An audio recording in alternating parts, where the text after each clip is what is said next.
हम लोग अपने डीएसए कोर्स में आगे बढ़ते हैं और इस वीडियो में हम लोग पढ़ते हैं बाइनरी सर्च ट्री। अभी तक हम लोगों ने अपने कोर्स के अंदर बहुत सारी वीडियोस कवर कर लिए, बहुत सारी इन्फॉर्मेशन, बहुत सारी इंपॉर्टेंट चीज़ आप समझोगे अगर आप ये वाली प्लेलिस्ट एक्सेस करोगे। लिंक आपको नीचे डिस्क्रिप्शन बॉक्स में डाल दूंगा। लास्ट वीडियो में हम लोगों ने पढ़ा था all about binary trees. Binary trees को हमने परफेक्टली समझा था और ट्रेवर्सल वगैरह मैंने बताया था। तो मेक श्योर ये वाली वीडियो ज़रूर से देखिए अगर आप ये वीडियो समझना चाह रहे हो अच्छे से।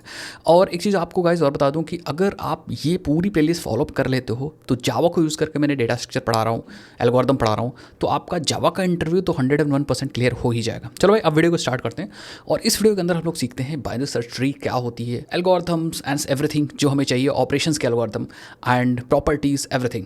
आपको क्या करना है, बस हमें सपोर्ट करने के लिए घंटा दबा दीजिए एंड सब्सक्राइब कर दीजिए एंड कमेंट सेक्शन में आप कहाँ से हो लिखना मत भूलिए। बाइनरी सर्च ट्री समझना स्टार्ट करते हैं, बट कहानी को ऐसे नहीं स्टार्ट करेंगे यार कि डायरेक्टली मैं आपको पढ़ाना स्टार्ट कर दिया। कहानी को समझने के लिए आपको कुछ स्टोरी एनालॉजी में आपको सिखाता हूँ कि हाँ बाइनरी सर्च ट्री को कैसे समझ सकते हैं। सो शायद आपने कभी डिक्शनरी यूज़ किया होगा। वर्ड की मीनिंग को हम लोग जब ढूंढना होता था तो डिक्शनरी यूज़ करते थे पहले।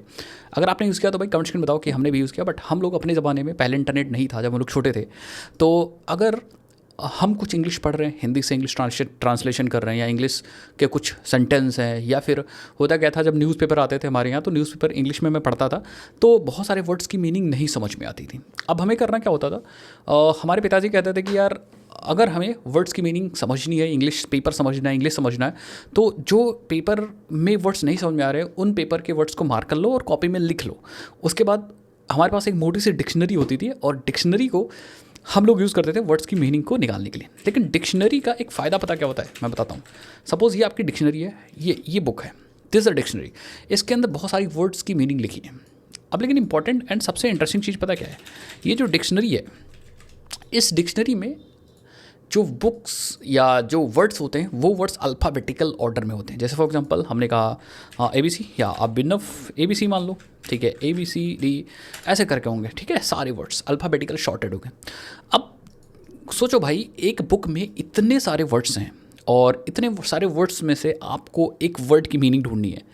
अब आप खुद सोचो कैसे पॉसिबल होगा भाई, बहुत मुश्किल होगा। अगर आप ढूंढते रहोगे पूरा दिन वही लगेगा। बट नहीं, हम लोग यूज़ करते थे इन वर्ड्स का जो अल्फ़ाबेटिकल ऑर्डर में शॉर्टेड है। सबसे पहले हम बीच का वर्ड खोलते थे, या जैसे फॉर एग्जांपल हमारा वर्ड्स है एप्पल, या हमारा वर्ड है एप्पल, इसको हमें सर्च करना है। अब इस एप्पल को सर्च करने के लिए हम ए से सारे वर्ड्स ढूंढते थे, ठीक है, मतलब ए की सीरीज़ में जाते थे पहले।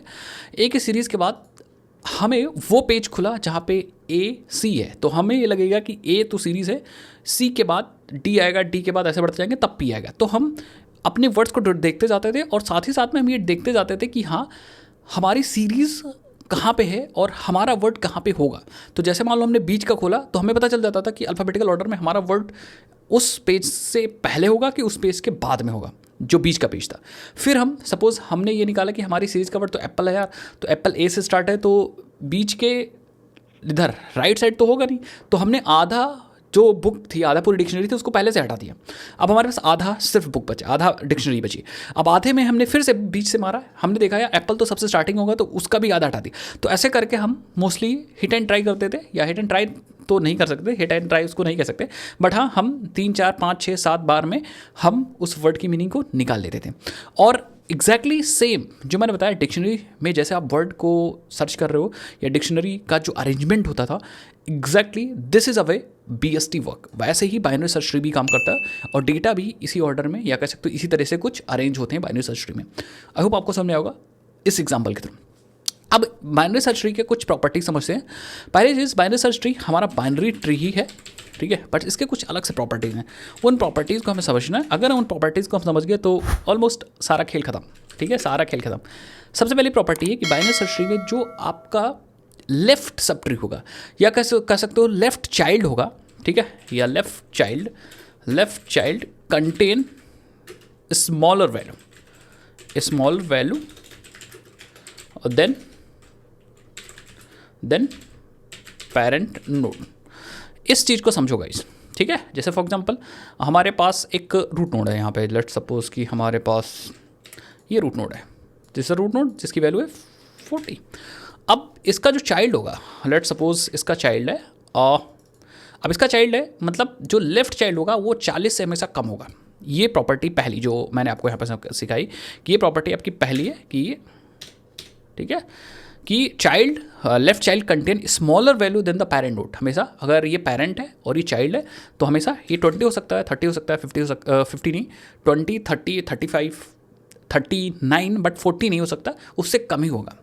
दूसरी प्रॉपर्टी जस्ट इसी से मिलती जुलती है कि भैया जो हमारा राइट चाइल्ड होगा, ठीक है, सो लेट मी, ठीक है, दूसरा जो हमारा राइट चाइल्ड होगा कंटेन करेगा larger value than parent. Same वही प्रॉपर्टी आप यहाँ पे समझो कि लेट सपोज कि हमारे पास जो दूसरी प्रॉपर्टी एक चाइल्ड है, तो अगर इस रूट नोड का राइट चाइल्ड होगा तो इस 40 से ज़्यादा वैल्यू स्टोर करेगा, मतलब लार्जर। तो अगर 41 है it's okay, property follow up हो रही, 41 okay, 42 okay, 90 okay, 100 okay, 1000 okay, but कभी भी रूट नोड से छोटी वैल्यू चाइल्ड नोड नहीं स्टोर करेगा। तो ये बन गया हमारा, बेसिकली कह सकते हो कि हाँ ये इसका चाइल्ड हो गया और ये इसका पेरेंट हो गया। So this is called properties of binary search tree. तो ये एक जो ट्री बनी, छोटी सी ट्री बनी, ये हमारी बाइनरी सर्च ट्री है जो हमारे प्रॉपर्टीज़ को फॉलो करती है। अब इसमें एक प्रॉपर्टी और है, तो इसको छोटा करके हम लोग क्या करते हैं, इसको छोटा करके किनारे डाल देते हैं। वन प्रॉपर्टी, एक प्रॉपर्टी और है भाई द इम्पॉर्टेंट, कि डुप्लीकेट्स अलाउड नहीं होंगे, तो नो डुप्लीकेट्स आर अलाउड।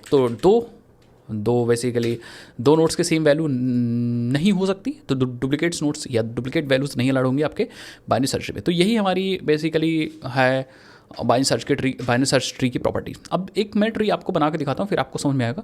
जैसे हमारे पास एक रूट नोड है, दैट इज़ अ 50। अब आप लोग बताइएगा हमें प्रॉपर्टी सेटिस्फाई करनी है, ठीक है, तो एक 50 है, this is a root node, इसको बना दो भैया, ये सबसे फैमिली का मुखिया है, तो ये 50 है। एंड एक बार हम 50 के बाद अब हमारे पास एक नोड और है जिसकी वैल्यू सपोज 30 है, ठीक है, जिसकी वैल्यू सपोज 30 है। अब आप लोग बताओ कि अगर हमें बाइनरी सर्च ट्री की प्रॉपर्टीज़ को सेटिस्फाई करना है तो हमें ये नोट कहाँ पे आना, मतलब कहाँ पे लगाना चाहिए। आप अपना दिमाग इंटेलिजेंस अपनी यूज़ करो कि हमने अभी ऊपर प्रॉपर्टीज़ पढ़ी, तो ये रूट नोड है 50 वाला एंड 30 वाला चाइल्ड नोड है। तो मैंने आपको बताया था कि चाइल्ड नोड अगर लेफ्ट में आएगा, या इसको उल्टा समझो कि अगर चाइल्ड नोड की वैल्यू छोटी है या किसी भी नोड की वैल्यू छोटी है तो पेरेंट नोड के लेफ्ट में आएगा। तो इसकी करेक्ट वैल्यू आपकी होगी, ये करेक्ट जो जगह होगी ये होगी। नेक्स्ट अगर हमारे पास 70 है, अब आप लेट सपोज कि हमारे पास ये जो नोड बन रहा है दैट इज़ अ 70 नोड, ये 70 नोड बन रहा है। अब आप खुद सोचो कि ये जो 70 वो 50 से बड़ा है, तो रूट नोड से बड़ा है, तो ये इसके राइट में आ जाएगा यहाँ पे, ठीक है, और ये हमारा बन जाएगा बेसिकली हमारा राइट नोड। तो ये ट्री कुछ ऐसे बन दी जाएगी।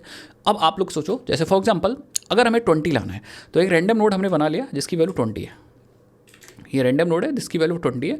अब आप लोग बताओ कि ये 20 कहाँ पे आएगा, स्टार्टिंग से शुरू करो। तो आप देखो 50 से 20 छोटा है कि बड़ा है, तो मैं कहूँगा 50 से तो 20 छोटा है भाई, तो छोटा मतलब लेफ्ट में आएगा। अब आप इससे देखो, क्योंकि अब अगर आप यहाँ पे खड़े हो तो 30 हमारा रूट नोड है, तो आप देखो 30 से 20 छोटा है, यस छोटा है, तो ये इसके लेफ्ट में आएगा। So this is the actual position of 20। अब आगे तो नोड ही नहीं, तो इसको यहीं पे चिपका दो। सो इसको एरो से नहीं, इसको लाइन से चिपकाओ, बेटर रहेगा। यस, तो ये हमारा ट्री बनता जा रहा है। अब जैसे फॉर एग्जांपल एक नोड में और लगा रहा हूँ, अब आप लोग बताइए कि हमारे पास अगर 40 इंसर्ट होगा तो कहाँ पे इंसर्ट होगा, या चलो मान लो 60 इंसर्ट होगा तो कहाँ पे इंसर्ट होगा, 60।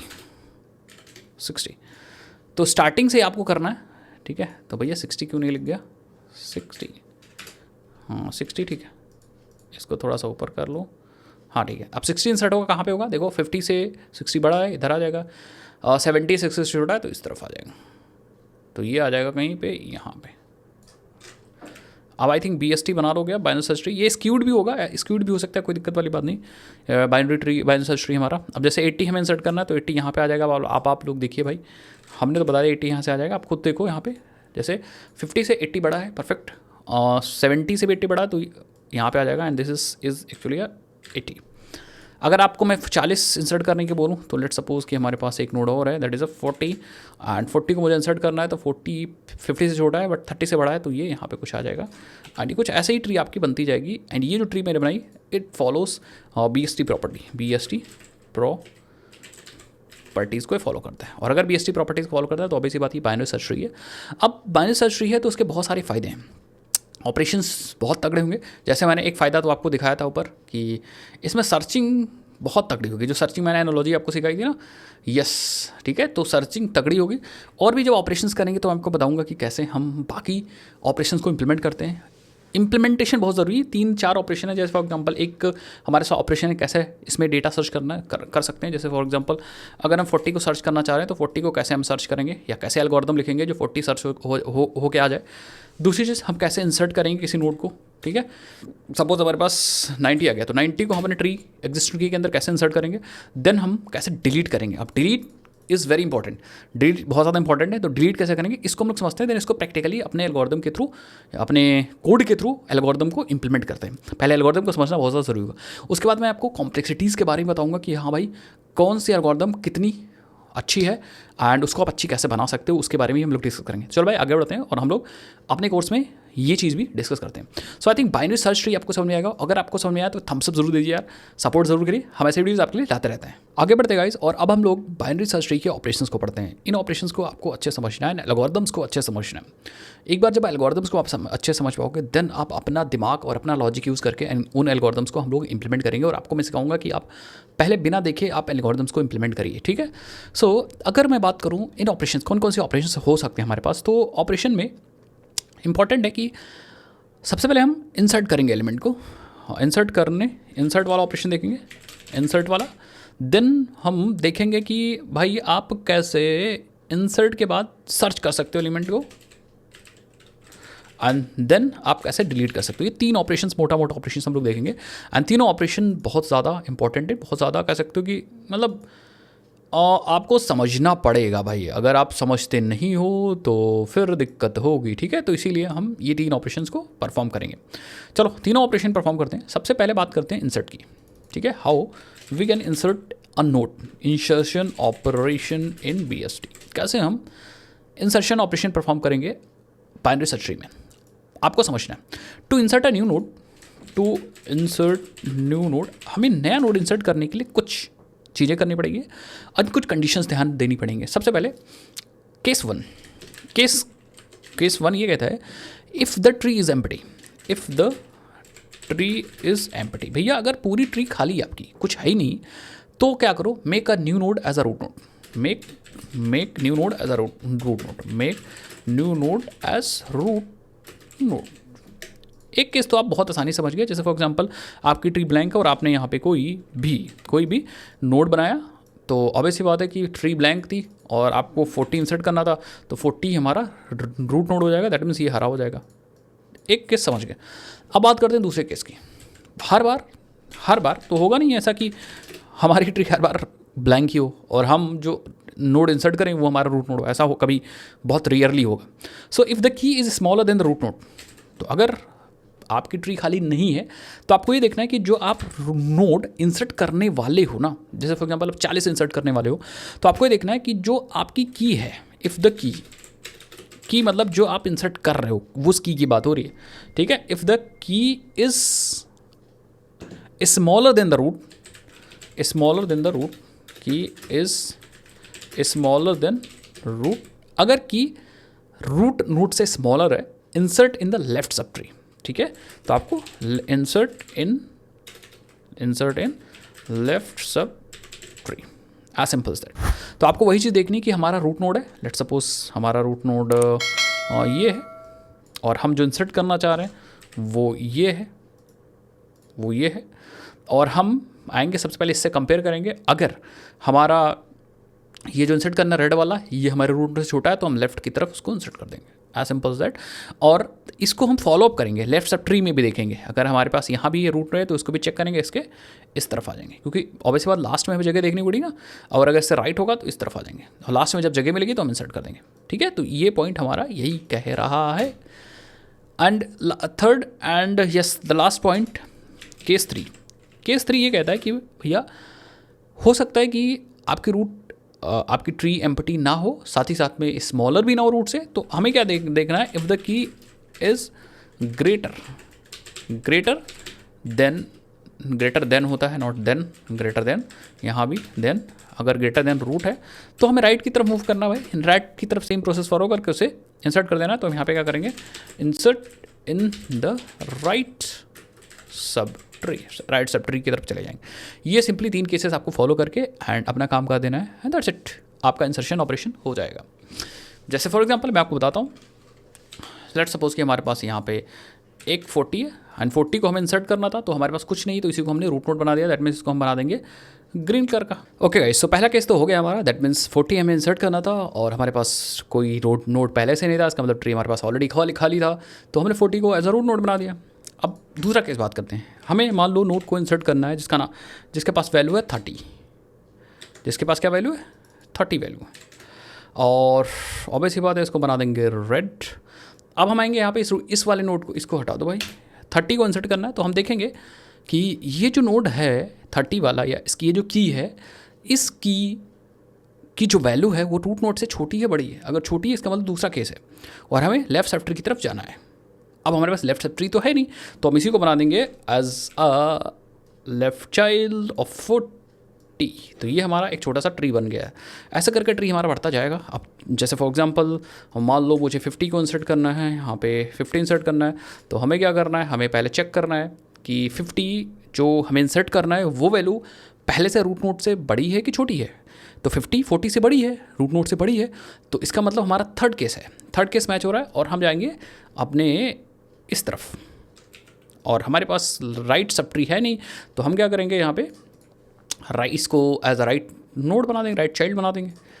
अब बस लास्ट केस में आपको बता देता हूँ, जैसे फॉर एग्जांपल हमें इंसर्ट करना है 35, और अब आप इसी से समझ जाओ, हमें 35 इंसर्ट करना है। अब यहाँ पे आएंगे, चेक करेंगे कि 35 इज़ ग्रेटर देन 40, यस, आएंगे राइट की तरफ, लेकिन यहाँ भी नोड है, इसको हम एज अ रूट नोड मानेंगे और देखेंगे क्या 35 50 से छोटा है कि बड़ा है। अगर छोटा है इसका मतलब हम केस 2 में है, और केस 2 में हम इसको बना देंगे as a child of this. तो इस तरह से पूरा प्रोसेस इंसर्शन का चलता जाएगा और हमारा ट्री बनता जाएगा, और यही होगा बाइनरी सर्च ट्री, क्योंकि बाइनरी सर्च ट्री के प्रॉपर्टीज़ को ये फॉलो अप कर रहा है। ये हमारा हो गया इंसर्शन। अब लेट सपोज इसका कोड, ये एल्गोरिथम है, अब इसका कोड हम लिखेंगे, मैं आपको बताऊंगा कैसे लिखेंगे, उसकी टेंशन बिल्कुल भी मत लीजिए, वो कोडिंग पार्ट में मैं आपको बताऊंगा, ठीक है। अब बात करते हैं searching in binary search tree, कैसे सर्च करेंगे। जैसे ये हमारे पास ट्री है, दिस इज अ ट्री, इसी को ट्री बना लो, ग्रुप कर लो, एक साथ बना लो, यही ट्री है, इसी का एग्जाम्पल हम लोग यूज़ कर लेंगे। तो लेट सपोज हमें दूसरा ऑपरेशन करना है, सर्चिंग इन, बहुत ईजी वाला ऑपरेशन, सर्चिंग इन ट्री, या BST बोलो, क्योंकि नॉर्मल ट्री नहीं है BST। अब हमें सर्च करना है, तो यहाँ भी आपको एल्गोरिथम लगाना पड़ेगा। Searching in BST is efficient because we can discard half of the tree at each step. अब सबसे तगड़ा चीज़ सर्चिंग है आपके BST के अंदर, क्योंकि आधी सब ट्री हम पहले से इग्नोर कर देते हैं हर कंपैरिजन में, तो ये बहुत तगड़ी, मतलब काफ़ी एफिशिएंट ये वाला ऑपरेशन होने वाला, सर्चिंग वाला। करते कैसे, देखो एल्गोरिथम करना कैसे समझो। सर्च करने के लिए हमें सबसे पहले देखना है if the tree is empty, हमें चेक करना है इफ़, मैं एल्गोरिथम लिख रहा हूँ जिससे आप लोग नोट डाउन कर लो, मैं ये आपको बता भी दूंगा, इसके नोट्स भी मैं आपको दे दूंगा। If the tree is empty भाई, तब तो कुछ ही नहीं हो सकता, ठीक है। और root matches the key, return the root, ठीक है। तो पहला केस यही कह रहा है कि, क्या कह रहा है पहला केस समझो, पहला केस गाइस यही कह रहा है कि अगर ट्री एम्प्टी है तब तो कोई बात नहीं, या फिर रूट नोड से ही मैच कर जाए तो आप रूट नोड को ही रिटर्न कर दो। जैसे फॉर एग्जांपल आपको 40 ही सर्च करना था, यहाँ पे बहुत आसान था, मतलब 40 ही सर्च करना है, तो आपका 40 पहले ही वाले रूट नोड से मैच कर गया, तो भाई इसी रूट नोड को रिटर्न कर दो यहाँ से। तो पहला केस इज़ वेरी सिंपल। अब बात करें दूसरा केस, इसको और थोड़ा सा अच्छे समझने के लिए हम क्या करेंगे, इसको किनारे ले आएंगे, ठीक है, यहाँ पर रखेंगे इसको, ठीक, क्योंकि सर्च करके हम ये देखेंगे ना। तो एक केस तो आपको समझ में आ गया। अब बात करते हैं दूसरा case, if the key is smaller than a root node. अब ऐसा भी तो हो सकता है कि आपकी की जो सर्च करनी है वो रूट नोड से छोटी हो, तो दूसरे केस में आ जाएंगे, केस 2। इसको केस 1 लिख दो, कोई दिक्कत वाली बात नहीं, केस 1 था ये, एंड अब हम आ गए केस 2 में, केस 2, ठीक है, केस 2 में। और केस 2 में हमें क्या समझना है, केस 2 में हमें ये समझना है कि if the key is smaller than root, फिर क्या करना है हमें, अगर की छोटी है तो हम लेफ़्ट सब ट्री की तरफ मूव करेंगे, ठीक है। तो हम सर्च करेंगे अपने लेफ़्ट सब ट्री में रिकर्सिवली, तो हम सर्च करेंगे या search in left sub tree, same process follow करके। कहने का सिंपल मतलब होता है, आपको लेट सपोज सर्च करना था 20, भैया बम बम भोले बोल के नाम के आपने कहा बम बम भोले यार मुझे 20 सर्च करना है, 20 सर्च करना है, और आप यहाँ पे गए, अरे भाई 20 क्यों नहीं लिख रहा है, 20 हमें सर्च करना है, ठीक है, क्या हो रहा है भाई, हाँ 20 सर्च करना है हमें। तो अब दूसरे केस में मैं जानबूझ के इसको ले जा रहा हूँ, 20 सर्च करना है हमें, तो हम रूट नोड से जाके कंपैरिजन करेंगे, तो 20 तो 40 से छोटा है, तो हम आ जाएंगे सेम प्रोसेस कंपैरिजन करेंगे अपने लेफ्ट सब ट्री में, सब ट्री कितना भी बड़ा हो, फिर से हम रूट को चेक करेंगे, फिर से लेफ्ट और राइट की तरफ मूव करेंगे, इसी तरह हम चलते जाएंगे, ठीक है। And the third case is जो that is very important, case 3 is if the key is greater than root. ऐसा भी तो हो सकता है कि आप जो सर्च कर रहे हो वो रूट नोड से बड़ी हो जाए, और बड़ी हो जाए फिर हमें सर्च करना है राइट सब ट्री में, फिर हमें सर्च करना है राइट सब ट्री में। यही 3 कंडीशन है, ये 3 केसेस इसमें भी है। अगर आपने 30 केस कर लिया तो कहानी आपकी बहुत आसान हो जाएगी, और कहानी आप आसानी से समझ पाओगे, और अच्छे से इंटरव्यू वगैरह पे दे पाओगे और मज़े ले पाओगे। फिर अदरवाइज़ मज़ा नहीं तो फिर सज़ा है, ठीक है। सो अब जैसे अगर मैं तीसरे केस का एग्जांपल दूँ, तो जैसे फॉर एग्जांपल आपको 36 सर्च करना है, तो अब 36 जो है वो 40 से बड़ा है, तो हम आ जाएंगे अपने राइट सब ट्री में चेक करेंगे, फिर देखेंगे 36 40 से 50 से छोटा है, तो हम नहीं सॉरी गलत हो गया, 46, ठीक है। तो मैं लिख के बताता हूँ, अदरवाइज आप लोग कहोगे कि सर ने गड़बड़ा दिया। तो सब वो 46 है। अब 46 जो है वो 46 40 से बड़ा है, तो हम आ जाएंगे राइट सब ट्री में, यहाँ पे सर्च करें। अब देखेंगे 46 50 से, क्योंकि अब 50 हमारा रूट नोड यहाँ पे काम कर रहा है, सब ट्री की बात कर रहा हूँ, तो वो 46 50 से छोटा है, तो हम आ जाएंगे इस तरफ। फिर देखेंगे 46 से बड़ा है, तो हम इस तरफ आ जाएंगे। ऐसे करके सर्च करते जाएंगे जब तक 46 मिल नहीं जाता। तो ये रहा सर्चिंग की एल्गोरिथम, ठीक है। ये रही इंसर्शन की एल्गोरिथम, और ये रही हमारी सर्चिंग की एल्गोरिथम। आई होप आपको समझ में आया होगा। बाकी सर्चिंग में मैंने बताया ना कि हर एक चेक में आधी सब ट्री एलिमिनेट हो जाती है। जैसे पहले कंडीशन आपने चेक किया, तो आपको राइट जाना है कि लेफ्ट जाना है, पता चल गया। तो अगर इधर 100 नोड्स थे, इधर 100 नोड्स थे, तो 100 नोड आपने इग्नोर कर दिया, तो काफ़ी एफिशिएंट होता है, ठीक है। अब क्या कितनी कॉम्प्लेक्सिटी वगैरह उसको हम लोग नेक्स्ट वीडियोज़ के अंदर डिस्कस करेंगे। आप कमेंट्स के अंदर जरूर बताइए कि भाई वो वाली वीडियो चाहिए कि नहीं चाहिए, कॉम्प्लेक्सिटी को एक्सप्लेन करेंगे स्टेप बाय स्टेप, ठीक है। ओके, सो अब लास्ट चीज़ बात कर लेते हैं, डिलीशन। लेट्स सपोज किसी को अगर आपको डिलीट करना है, ठीक है, तो अब मैं तीसरी एल्गोरिथम की बात कर रहा हूँ, deletion in BST, deletion in BST। And ये रहा हमारा ट्री, इसी में से डिलीट करते हैं, ठीक है। सो इसमें भी 2 केसेस आसान है, 2 केसेस आपको, एक केस आपको समझना पड़ेगा। केस वन, अगर नोड हैज़ नो चिल्ड्रन, अगर ऐसे नोड को डिलीट करना है जिसके पास कोई चाइल्ड है ही नहीं, तो आप सिंपली रिमूव कर दो नोड। सबसे आसान, सबसे खतरनाक, मतलब बढ़िया चीज़, ठीक है। If node has no children, simply you have to remove the node. जैसे फॉर एग्जांपल यहाँ से 30 हटाना है। अब 30 हटाना है, तो 30 का ना कोई लेफ्ट है ना कोई राइट है, ये लापरवाह कह सकते हो, लावारिस है। तो 30 को हटा दो, कोई फ़र्क नहीं पड़ने वाला। यहाँ पे आओ, जस्ट रिमूव 30, दैट्स इट, ठीक है।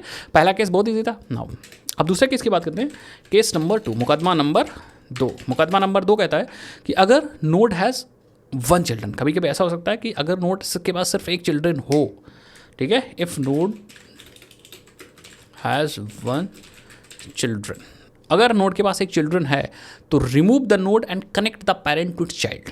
समझ गए? तो आपको क्या करना है, नोड को रिमूव करना है, रिमूव द नोड, जिसे आप डिलीट कर रहे हो उस नोड को, ठीक है, उस नोड को रिमूव कर दो, और जिस नोड को आपने रिमूव किया है उस नोड के पेरेंट को उसके चाइल्ड से कनेक्ट कर दो, ठीक है, उस नोड के connect the parent to its child, ठीक है। तो 2 केस बहुत आसान है। दूसरा केस, जैसे फॉर एग्जांपल हमें 50 रिमूव करना है। अब 50 रिमूव करना है, तो इसका एक चाइल्ड है। दूसरा केस यही तो कहता था कि इफ़ नोड हैज़ 1 चिल्ड्रन, तो जैसे 50 है, इस 50 के पास एक चिल्ड्रन है। अब 50 ही हमें रिमूव करना है, समझिए बात। अब एक चिल्ड्रन है उसके पास, तो टेंशन नहीं लेना है। आपको क्या करना है, आपको सिंपली ये हटा देना है, काम हो जाएगा। समझ गए? इसके पेरेंट को इसके चाइल्ड से कनेक्ट करेंगे। लेकिन इंपॉर्टेंट बात क्या है कि एक जो चीज़ अब यहाँ पे और ध्यान देनी पड़ेगी हमें, एक चीज़ और, हम लोगों ने कुछ गड़बड़ किया है। यस हमने अच्छा, ये सब चीज़, ये जो 30 है, ये 30 भैया 45 होगा, ठीक है। हाँ, ये चीज़ ध्यान दो स्टार्टिंग से, हाँ, इंसर्शन पे ही 45 होगा, 45 होगा, ठीक है, यस। तो इसको ध्यान से कर लीजिएगा सही, 45। हाँ, अब जैसे फॉर एग्जांपल हमें 50 रिमूव करना है तो हम 50 को हटाएंगे और इसको कनेक्ट कर देंगे इससे, ठीक है, इसको कनेक्ट कर देंगे इससे और हमारा हो गया काम, यस, कुछ ऐसा। तो जो रिमूव हुआ उसके पेरेंट को इसके चाइल्ड से कनेक्ट कर दो, सिंपल। Case number 2। अब केस नंबर 3 इंपॉर्टेंट है और उसको आपको समझना पड़ेगा ढंग से। चलो यार, अब थर्ड केस हम समझते हैं। थर्ड केस आप समझिएगा अच्छे से।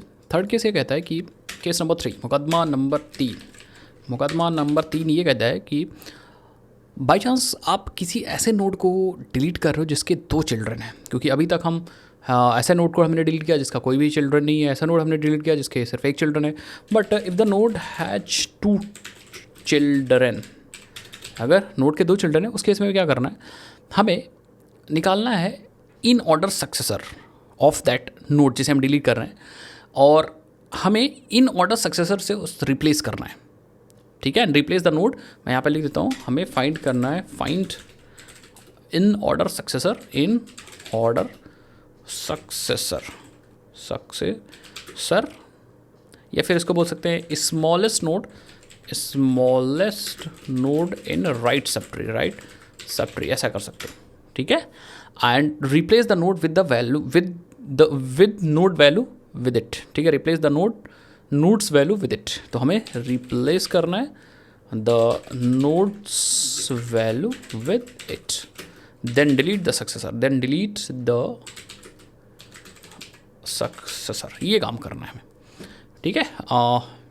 Yes, we have to do this. अब इसको थोड़ा सा समझते हैं और थोड़ा सा आप समझिएगा मैं क्या कह रहा हूँ।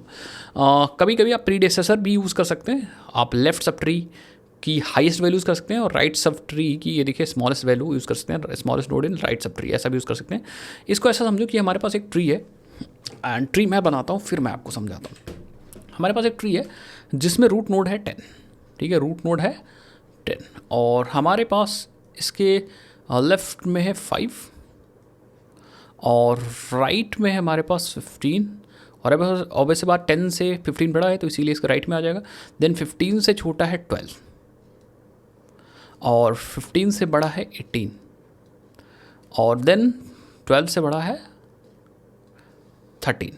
अब हमें अगर 5 को डिलीट करना है तो इसका कोई चाइल्ड नहीं है, फिर ये खटाक से तुरंत डिलीट हो जाएगा, कोई फ़र्क पड़ने वाला ही नहीं है इसको।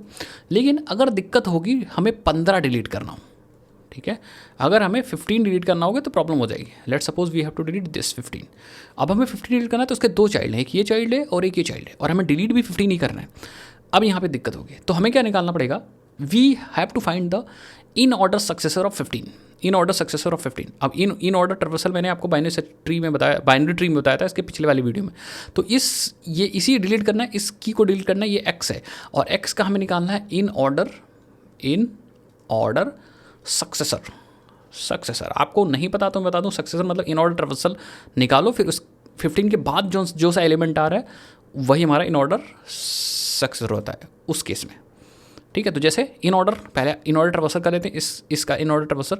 इन ऑर्डर मतलब होता है हमें चलना है लेफ्ट में, फिर root and then right, middle को मैं रूट बोल देता हूँ, ठीक है, left middle right, in order. पहले लेफ्ट ट्री को ट्रावर्स करो, देन रूट को एंड देन राइट को, ठीक है। तो लेफ्ट मतलब हम आ जाएंगे, पहले इसको ट्रावर्स करेंगे, इसका लेफ्ट है नहीं तो 12 रूट एंड देन राइट 13। तो ये लेफ्ट सब ट्री ट्रावर्स हो चुका है। अब 15 एंड देन हमारे पास 18, ये है हमारा इन ऑर्डर ट्रावर्सल, और हमें निकालना था इन ऑर्डर सक्सेसर। तो अब 15 के बाद कौन सा आ रहा है, 18। तो हम क्या करेंगे, इस 18 को हम इससे रिप्लेस कर देंगे, ठीक है, और इसको फिर हम लोग डिलीट कर देंगे, मतलब यहाँ पे आ जाएगा 18 आ जाएगा। आई होप समझ में आया हो आपको, समझ में आया होगा, और बिल्कुल आपको आया होगा। तो इन ऑर्डर सक्सेसर हम निकालते हैं अपने जो एलिमेंट डिलीट करें उस ट्री में, इन ऑर्डर सक्सेसर निकालते हैं और रिप्लेस कर देते हैं जो एलिमेंट डिलीट करना है। बेसिकली ऐसा टेक्निकली जो हमने ऊपर लिखा, हमने ये लिखा है कि आप इसकी वैल्यू को 18 को आप यहाँ पे ले आओ और 15 को आप यहाँ ले आओ, एंड देन फिर इस नोड को आप डिलीट करो। तो हमने टेक्निकली कुछ ऐसा लिखा है, तो मैंने टेक्निकली कुछ ऐसा लिखा है कि जैसे आपको इन ऑर्डर सक्सेसर मिल जाता है तो आप क्या करो, इसकी वैल्यू को इससे स्वैप करो, तो यहाँ पे 18 कर दो और यहाँ पे 15 कर दो, और फिर ये वाला डिलीट कर दो, इन ऑर्डर सक्सेसर को आप डिलीट कर दो। इस तरह से आपको काम करना है और हमारा जो फाइनल ट्री बनेगा वो 10, 18, 12, 13 राइट में बनेगा और 10, 15 इधर बनेगा। आप लेफ्ट साइड, अब बेसिकली हुआ तो वही, मतलब इसको दूसरी तरीके से देखें तो जो डिलीट करना है उसके राइट में हाईएस्ट वैल्यू देखो, तो हाईएस्ट वैल्यू 18 थी तो यहाँ पे आ गए। लेफ्ट में स्मॉलेस्ट वैल्यू देख सकते थे, लेफ्ट की स्मॉलेस्ट वैल्यू देख सकते थे, बट हमने राइट की हाईएस्ट वैल्यू मतलब इन ऑर्डर सक्सेसर देखा। तो इस तरह से आपको डिलीट करना होगा। तो हमारा जो ओरिजिनल ट्री बनेगा वो सामने है आपके, ठीक है, कुछ ऐसा अगर मैं आपको दिखा दूँ यहाँ पे। So let's go. सो ये हमारा फाइनल ट्री है after deleting 15। So this is a final tree, या बी ट्री बोलें, BST ट्री बोलें, क्योंकि बाइनरी सर्च ट्री की प्रॉपर्टीज़ को फॉलो करता है। आप देखो 18 10 से बड़ा है और 18 से छोटा 12 है, मतलब बेसिकली फाइनल जो ट्री बनना चाहिए वो हमारी BST ट्री को फॉलो करना, प्रॉपर्टीज़ को फॉलो करना चाहिए। तो इस तरह से 3 कंडीशंस हैं, तीनों कंडीशंस को फॉलो अप करोगे चीज़ों को समझने के लिए। आई होप आपको समझ में आया तीनों एल्गोरिदम्स। नेक्स्ट वीडियो के अंदर हम एल्गोरिदम्स को इंप्लीमेंट करेंगे और आपको और अच्छे से समझ में आएगी जब हम एल्गोरिदम्स को इंप्लीमेंट कर रहे होंगे with help of recursion, and then हम लोग कॉम्प्लेक्सिटीज़ वगैरह के बारे में भी बात करेंगे।